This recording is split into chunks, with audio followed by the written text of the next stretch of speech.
অর্থমন্ত্রী আবুল হাসান মাহমুদ আলী জানিয়েছেন, বাজেটে কার্যকর পদক্ষেপ নেওয়ায় মূল্যস্ফীতি কমে আসবে।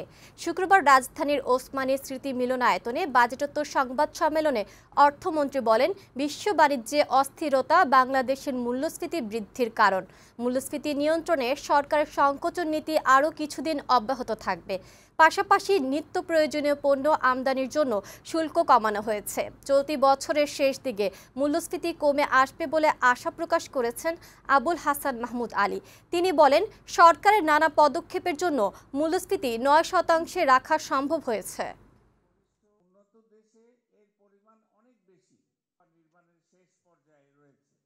এবারও আমরা যে সকল পদক্ষেপ নিয়েছি তার ফলে আগামীতে মূল্যস্ফীতি কমে আসবে, এটা আমি দৃঢ়ভাবে আপনাদের জানাতে চাই।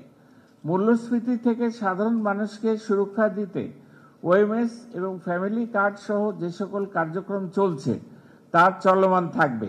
মূল্যস্ফীতি নিয়ন্ত্রণ যেহেতু আমাদের এখন সর্বোচ্চ অগ্রাধিকার, সেহেতু সংকোচনমূলক নীতিকৌশল আরও কিছুদিন চলমান থাকবে।